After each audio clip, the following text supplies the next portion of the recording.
हे राम, हमको तो संसार सदा आकाश रूप लगता है। यदि तुम कहो कि उपदेश क्यों करते हो, तो हमको कुछ आभास नहीं।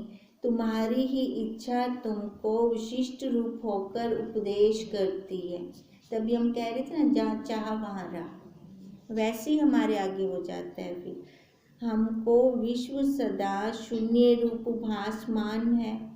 अज्ञानी को हम चेष्टा करते भी जानते हैं, पर हमारे निश्चय में चेष्टा भी नहीं है, और हमारी चेष्टा कुछ अर्थाकार भी नहीं। जैसे भुना हुआ बीज दोबारा उगने की शक्ति नहीं रखता वो। अज्ञानी की चेष्टा अर्थाकार होती है, हमारी चेष्टा सत्य नहीं, इससे अर्थाकार भी नहीं होती। ढोल का उदाहरण दे रहे थे। जैसे ढोल के शब्द का अर्थ नहीं होता कि क्या कहता है, और वाणी से जो शब्द बोला जाता है उसका अर्थ होता है। अब हमारी चेष्टा वैसी ही है, इसका कोई अर्थ नहीं है। वशिष्ठ जी कह रहे हैं, अर्थात जन्म नहीं होता, और अज्ञानी की चेष्टा जन्म देती है। हमको संसार ऐसे प्रतीत होता है जैसे अवयवी सब अवयवों को अपना ही स्वरूप देखता है। जैसे अपने अंगों को सारे मिलाकर हम वही हैं, अर्थात हाथ पैर शीश आदि सबको अपने ही अंग देखता है। हे राम, जगत में एक ऐसे जीव दिखते हैं जिनको हम स्वप्न के जीव समझ पड़ते हैं, और हमको वे शून्य आकाश सादृश्य प्रतीत होते हैं, जिनके लिए हम स्वप्न नर हैं। अब हमारे स्वप्न में जितने आते हैं उनको तो नहीं पता कि मैं इनके स्वप्न में हूँ। अब ऐसे जिनके स्वप्न में हम हैं, हमें नहीं पता कुछ भी, हमारे लिए वो शून्य आकाश रूप है। उनकी दृष्टि में हम नाना प्रकार की चेष्टा करते दिखते हैं। हमको तो जगत ऐसा भासित होता है जैसे समुद्र में तरंग। समुद्र है तो तरंग आएगी ही आएगी। अब उनको क्या लग रहा है, वो आत्मा है, वो साक्षी है, तो ये विश्व है ही है, ये जगत है ही है। पर जैसे तरंग जल से भिन्न नहीं है ना बुद्धि के अंदर दृढ़ता। अब ऐसे उनके अंदर भी ये दृढ़ता होती है कि ये जगत उस साक्षी, उस सत्ता से भिन्न नहीं है। मैं भी ब्रह्म हूँ, तुम भी ब्रह्म हो, जगत भी ब्रह्म है, और रूप अवलोक मनस्कार सब ब्रह्म रूप है। इससे तुम भी सर्वत्र ब्रह्म की ही भावना करो। भावना पे चल रहा था, भाव हो हमारा, जैसा हमारा भाव होता है आगे हमें वैसे ही दिखाई देता है। इसी में ही परम कल्याण है, और पर स्वभाव में स्थित होना दुख है। पर के स्वभाव में, दूसरे स्वभाव में, दूसरा स्वभाव ये शरीर का हो गया, शरीर पे बैठते हैं तो दुख है, जब अपने स्वभाव में आ जाते हैं तो सुख ही सुख है। हे राम, अपना स्वभाव साधने का नाम मोक्ष है। अब मोक्ष कुछ और नहीं है, क्या करना है, जो हम हैं बस उसी की दृढ़ता करनी। कहते अपना स्वभाव साधने का नाम, मतलब अपना पुरुषार्थ करना है, अपना अभ्यास करना है, उसी का नाम मोक्ष है, और ना साधने का नाम बंधन है। हे राम, धन मित्र कर्म आदि कोई पदार्थ उपकार नहीं करता। हम कहते हैं पैसे से मेरा उपकार हो जाएगा, कोई भाई बंधु मेरा उपकार कर देगा, नहीं, खाली हमारा पुरुषार्थ ही उपकार करेगा, अर्थात वही काम आता है। अब देख लो, अब अपने पुरुषार्थ के लिए किसी के अधीन है, किसी चीज की जरूरत है, कोई बंधन है उसके लिए? नहीं ना, हमारे हाथ की बात है। हम चाहे तो हम मुक्त हो सकते हैं, पर हम होते ही नहीं। हम बंधन में रहना समझते हैं अपने आप को, आसान लगता है वो बंधन में रहना, इधर मुश्किल लगता है। उल्टा चल रहा है ना ये सारा चक्कर ही।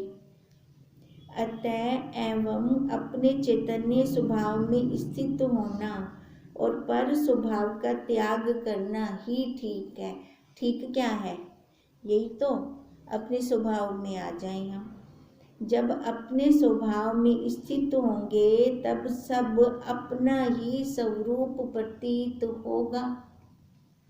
जब अपने स्वभाव में दृढ़ता कर लेंगे, जैसे जल का उदाहरण चल रहा है ना, तरंग, बुदबुदे, आकार अलग अलग है पर आधार तो एक है ना। अब ऐसे आधार अलग अलग, आकार अलग अलग, पर आधार तो वो हम सबका एक ही है। जो स्वरूप से भिन्न होकर देखो तो ना मैं हूँ, ना तुम हो, ना ये जगत है। तो इसका क्या मतलब है कि सारा वो ही है, सब भ्रम मात्र है और मृग तृष्णा के जल सदृश भासता है। ऐसे जानो कि मैं भी ब्रह्म हूँ, तुम भी ब्रह्म हो और जगत भी ब्रह्म है। अब जल जल जल जल जल के अंदर ये लहर, कोई लहर है, कोई बुदबुद है ना, कोई झाग सी बन के है, पर है तो सारा जल। अब यही विशिष्ट जी कह रहे हैं, ऐसे जानो मैं भी ब्रह्म, तू भी ब्रह्म, सारा जगत भी ब्रह्म। न ऐसे जानो कि ना तुम हो, ना मैं हूँ, ना जगत है या इन्हें। कोई एक पासे तो करसू ना, एक निर्णय तक गिनसू भी केड़ा करूँ एक निर्णय, या तो यो कि सारा ब्रह्म में विधि पक्ष नाल या निषेध पक्ष नाल भी कुछ भी कहनी। जो पीछे जो शेष रहेगा वही तुम्हारा स्वरूप है, अगर निषेध पक्ष से चलते हैं तो।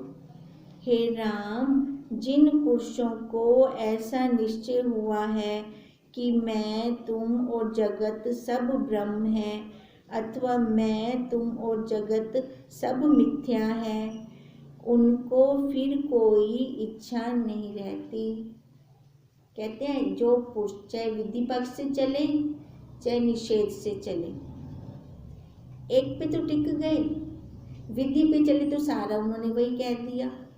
निषेध पे नेति नेति नेति नेति करते हुए वहां आगे कोई ता है ना जरा नेति करवेंदा पे, उस सत्ता पे आगे। कहते हैं जिनको इन दोनों में से कोई भी एक निश्चय हो गया है ना, उनको ये जगत सच्चा लगता ही नहीं है, उनको ये सारा भ्रम लगता है। और जिनको इच्छा उठती है उनको जानिए कि ब्रह्म आत्मा का साक्षात्कार नहीं हुआ। जिनके अंदर अभी इच्छा शेष है, जब भोगों की वासना निवृत्त हो और संसार नीरस हो जाए तब जानिए कि यह संसार से पार हुआ अथवा होगा। कौन? जिसको भोग नीरस लगे, जिनको भोगों की वासना खत्म हो गई।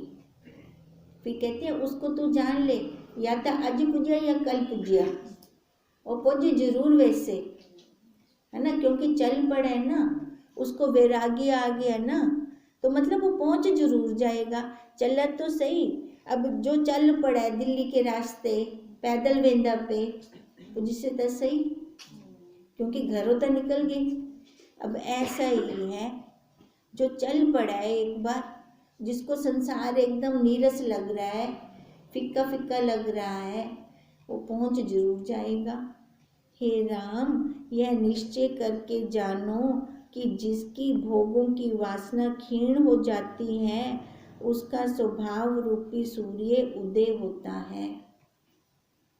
कोई इच्छा ही नहीं है, कोई वासना ही नहीं है, खत्म उसकी इच्छाएं वासनाएं, तो फिर उसका जो अपना है ना रस वो निकलेगा। क्योंकि ये मनुष्य हमेशा रस की तलाश में रहता है, ये जीव। बाहर से कहीं से रस नहीं आ रहा, किलो तो रस घिन से, अब वो रस कहाँ से लेगा? अपना रस लेगा। सबसे मीठा रस अपना ही है। तभी इस विद्या को मधु विद्या कहते हैं। सोमरस भी इसको कहते हैं, मधु विद्या भी इसको कहते हैं। बाहर कोई इतनी मिठास है ही नहीं। जहाँ मर्जी चले जाओ, जिस मर्जी ज्ञान को ले लो, होता ही अधूरा है वो।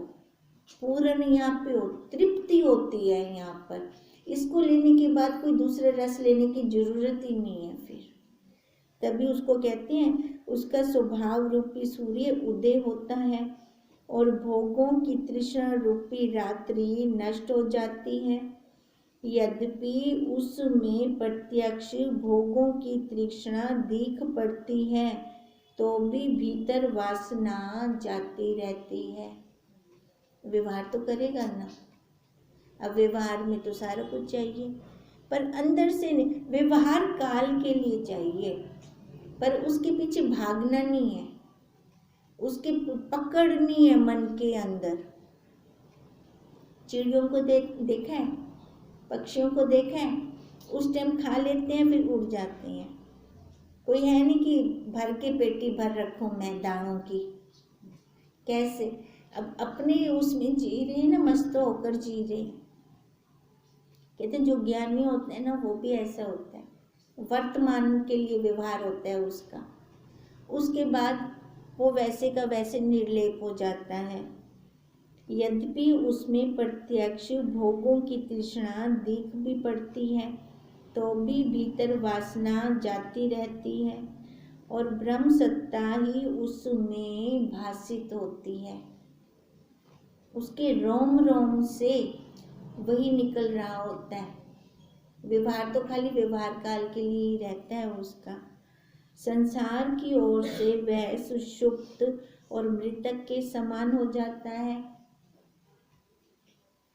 वो संसारियों को अच्छा नहीं लगता, संसारियों के तो पागल है, और वो भी संसारियों के अंदर नहीं बैठ सकता क्योंकि उसको वहाँ रस आता ही नहीं। अपने स्वरूप में वो सदा जागृत रहता है और अपने स्वभाव रूपी अमृत में वो मगन हो जाता है। संसारियों के साथ बैठेगा तो नींद आनी शुरू हो जाएगी। जहाँ पे अपने चार बहनें इकट्ठी हो जाती हैं वहाँ चुस्ती आ जाती है, आंखें खुल जाती हैं, है ना। ये हम सबका प्रत्यक्ष अनुभव है ये। इति श्री योग विशिष्ट निर्वाण प्रकरण विशिष्ट गीता उपदेश नाम 159 सर्गा समाप्त। वशिष्ठ जी बोले, हे राम, रूप अवलोक और मनस्कार ये पर स्वभाव हैं। बाहर के है ना, दिखने में आ रहे हैं। इनको ब्रह्म रूप जानो। अब क्या कह रहे हैं? बाहर मंदिर को तो ब्रह्म रूप जानो। क्यों? क्योंकि उसके अंदर ही ज्ञान मिलेगा। अब उनके अंदर ही, बाहर से तो वो आकार वाले ही होंगे, रूप वाले ही होंगे, तब जाके हमें वो वाणी के यंत्र द्वारा महावाक्य देते हैं। कहते हैं तो उनको ब्रह्म रूप जान। पर स्वभाव क्या है और ब्रह्म रूप क्या है, अब ये भी सुनो। हे राम, तुम्हारा स्वरूप शुद्ध आकाश है और उसमें जो रूप अवलोक और मनस्कार दिखते हैं ये सब माया से उपजे हैं। अब राम जी का रूप हो गया, राम जी का मन हो गया, है ना, उनकी बुद्धि। अब कहते हैं ये तो सारी माया से है, पर जो स्वरूप है, जो सत्ता है, वही तो शुद्ध है, वही तो शुद्ध है, वही तेरी है वो सत्ता, वही तो ब्रह्म है। जो दिख रहा है वो दिखता नहीं है। वो हम अपना अनुभव हम सारे अपना अनुभव आप कर सकते हैं, तभी हम कहते हैं हम अपने आप के साक्षी हैं। नहीं तो क्यों कहें? नहीं तो मैं कहा मेरा साक्षी एक, मैं हिंदी साक्षी मैं, पर है ऐसा थोड़ी है ना। बाहर से ये रूप अवलोक के साक्षी हो सकते हैं एक दूसरे के, पर अंदर जो अपनी अनुभूति है उसके साक्षी हम स्वयं रहेंगे। वो कोई दूसरा नहीं हो सकता। अब यही बता रही हैं कि तुम्हारा स्वरूप शुद्ध आकाश है, राम जी को कह रहे हैं, और उसमें जो रूप, अवलोक और मनस्कार दिखते हैं वे माया से उपजे हैं। माया स्वभाव से पर स्वभाव है। माया है नहीं ना, अपना माया का स्वभाव नहीं है, वो किसी के अधीन है, स्वतंत्र नहीं है। तो इसलिए कह रहे हैं ये माया है, माया का अधीन है केंद्र, परंतु इनका अधिष्ठान, इस माया का अधिष्ठान वो आत्म सत्ता है जो जन्मा रहा है, इस माया को भी जन्मा रहा है, पर वो किसी के द्वारा नहीं जाना जाता। वो सबको जन्माता है, उसको हम किसी के द्वारा नहीं जान सकते। इससे वो आत्म स्वरूप है। आत्मा को जानने से इसका अभाव हो जाता है। किसका? माया का, है ना। जब है ही सारा वही, जैसे हम कहते हैं सूर्य की किरण भी सूर्य रूप ही है, उससे अलग नहीं है। तो वो कहते हैं जब ये सारे निकले ही उसी सत्ता से हैं, चाहे माया है, चाहे जड़ है, चाहे चेतन है ना, चार खानियाँ हैं, जो कुछ मर्जी है, स्थावर है, जंगम है, सारे कहते हैं निकले ही उसी से हैं। तो इसका मतलब कि वही रूप है। हे राम, जब ज्ञान उपजता है तब संसार स्वपन समान हो जाता है और उसकी सत्ता फिर कुछ भी भाषित नहीं होती। स्वप्न का कोई वजूद है? खाली हूँ काल तक के, जिन्हें काल तक आपका देख देती हूँ। जैसे हम उठे खत्म, ठीक है। पर ये जो जागृत का है ये तो नाल दे नाल ही खत्म। आप उन्नी देर भी इंतजार क्या नहीं करनी, स्वप्न वाली देर दा भी आप तो जडन जागसू ता हमको आखसू ना झूठा है। अब इसको ये तो नाल के नाल ही ना, बस एक बार दृढ़ता हो जाए बुद्धि के अंदर, एक बार पक्की निश्चय हो जाए हमारे अंदर कि ये कुछ है ही नहीं, इनका भाव फिर रहता ही नहीं है। जब दृढ़ता होती है तब वो सुषुप्त हो जाता है। कौन? संसार। तब इनका भाव रहता ही नहीं है, तुरीय अवस्था में स्थित होता है। फिर वो कहाँ होगा? तुरीय अवस्था में। जब जीव तुरीय अतीत होता है तब अभाव का भी अभाव हो जाता है। अब ये जानने में तो आ रहा है ना भी कोई इच्छा नहीं है ना, कोई तृष्णा नहीं उठती, कोई विषय भोग के लिए मन ललायित नहीं होता। वो कहते हैं इस अभाव का भी अभाव जब तुरीयातीत हो जाता है, मतलब सहज स्वभाव के साथ, हाँ सहज स्वभाव के साथ। पुतली गई पानी में, फिर बाहर नहीं आएगी वो। और फिर परम कल्याण रूप सत्ता समान पद को वो प्राप्त होता है, जो आदि अंत से रहित परम पद है। वही हमारा स्वरूप है, वही हम हैं। ऐसा मैं ब्रह्म स्वरूप, परम शांत रूप और निर्दोष हूँ, ऐसा हूँ मैं। सब जगत भी ब्रह्म रूप है। मुझको सदा यही निश्चय है और ऐसा भाव हृदय में नहीं उठता कि मैं विशिष्ट हूँ। ऐसा भाव भी नहीं उठता हृदय में। कहते हैं उसी सत्ता समान में स्थित होना है। तभी तो मैं कहती हूँ ये नाम रूप का ढीला हो, बंद हो गया ना, बंद हो गई ना, बिल्कुल ये भाव भी ना उठे। मैंने बहुतों को सुना है कि अपना नाम लेकर ना बात करने की आदत है। जो इस शरीर का नाम है ना, इसका नाम लेकर बात करने की आदत है। तो मतलब इसमें क्या कर रही हैं? इस आकार को ही दृढ़ कर रही है ना। बहुतों को सुनना है भी हुण तू उठ ही ने, है ना। तो वो मतलब ये अपने हम इस आकार को दृढ़ कर रही हैं। ऐसे मत करना कभी भी भूल के, जितना हो सके इसका नाम भी मत लो, इसका नाम भी ध्यान में ना आए, तभी भूल पाएंगे इसको, तभी यहाँ से अलग हो सकेंगे। तभी वो कह रही हैं वशिष्ठ जी, देखो कि मेरे को सदा यही निश्चय है और ऐसा भाव हृदय में नहीं उठता कि मैं वशिष्ठ हूँ, मेरा परिचिन अहंकार नष्ट हो गया, इससे मैं निरअहकार पद में स्थित हूँ।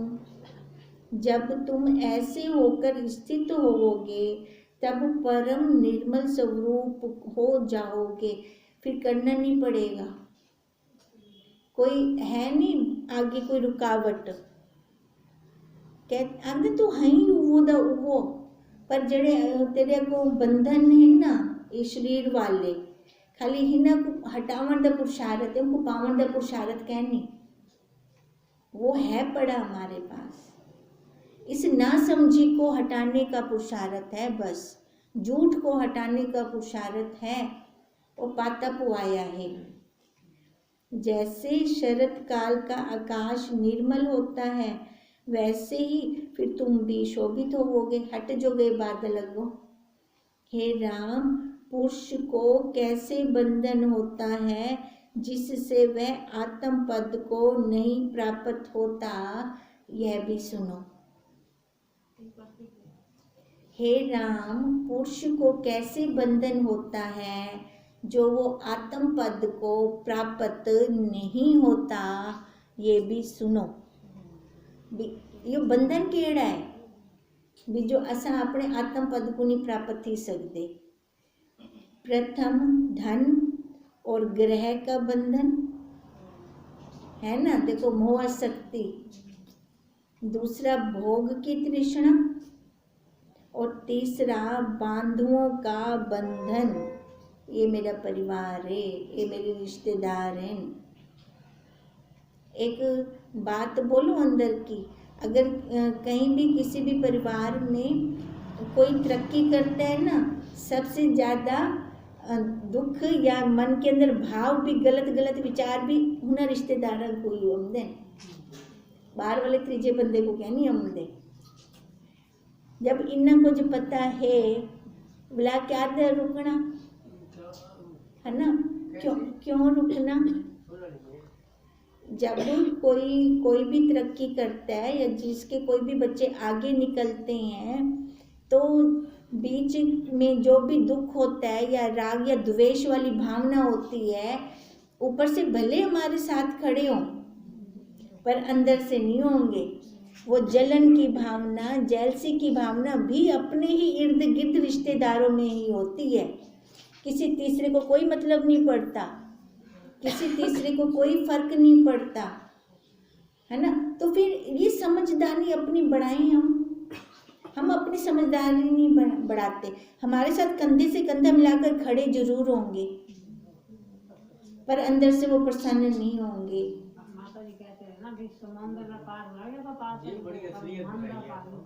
तो यही बात है ना। तो देखो ये हम सब लोग जानते हैं, जानते हुए भी हम क्यों जकड़े पड़े हैं। हम अपने नियम पे चले, धर्म पे चले, बिल्कुल अपने स्वभाव में क्यों ना चले, क्यों मोह आसक्ति में आते हैं।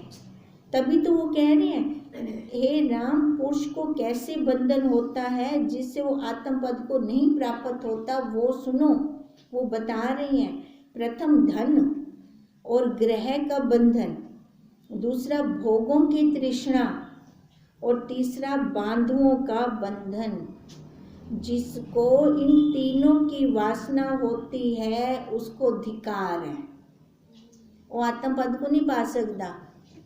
वो संसार में ऐसे पशुवत, जैसे पशु होते हैं। यह वासना बड़ा अनर्थ करने वाली है, यह भोग महारोग है, बांधव दृढ़ बंधन रूप है और अर्थ की प्राप्ति अनर्थ का कारण है। बहुत धन आ जाए क्या हो जाएगा, बच्चे बिगड़ जाएंगे। तभी तो कहा अर्थ की प्राप्ति अनर्थ का कारण है। इससे इस वासना को त्याग कर आत्म पद में स्थित होवे। सब कुछ छोड़ दो बस। वैसे भी तो छूटा जा रहा है, क्या छोड़ोगे बताओ? अपने आप को छोड़ना है, अस्वत्ता छुटदा वेंदा है। अपने मन तो नहीं छोड़ दे, ऐसा मन से छोड़ना है। प्रकृति स्वतः छुड़वा रही है और हमारे कहने से वो रुकेगा भी नहीं। फिर हम स्वीकृति क्यों नहीं देते अपने मन को? यही बंधन है हमें सबसे बड़ा।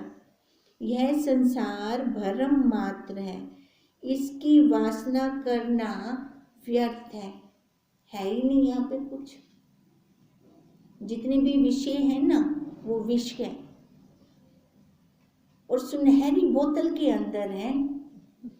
ऐसा बोतल देखते ललचावे तो जाने वो कट दूं बोतल तो वो विषय उबला उबला लिबला पता चलता है। ये तो मैं विष की इच्छा की बैठी हूँ।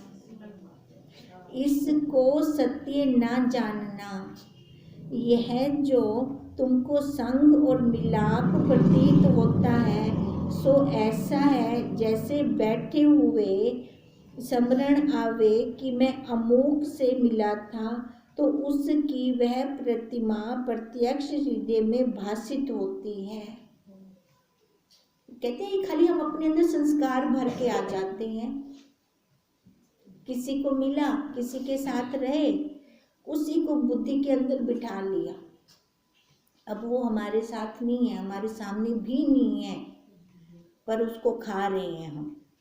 कैसे खाते हैं?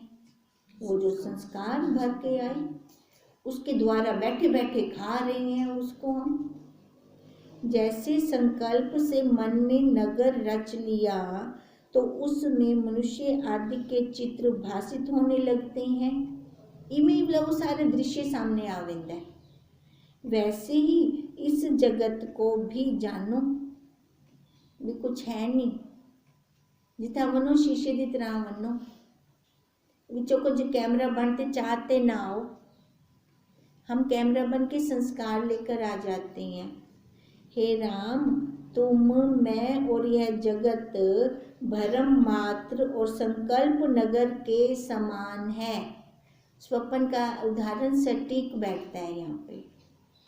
कहते हैं जैसे स्वप्न में बहुत कुछ हम बना लेते हैं पर होता कुछ भी नहीं है।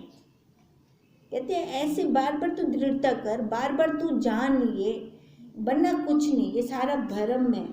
जैसे भविष्यवत नगर की रचना है, मन के अंदर सोच ले यहाँ पे ऐसे ऐसे मकान बनाना है, इधर ड्राइंग रूम होगा, इधर बेडरूम, इधर किचन, इधर बाथरूम।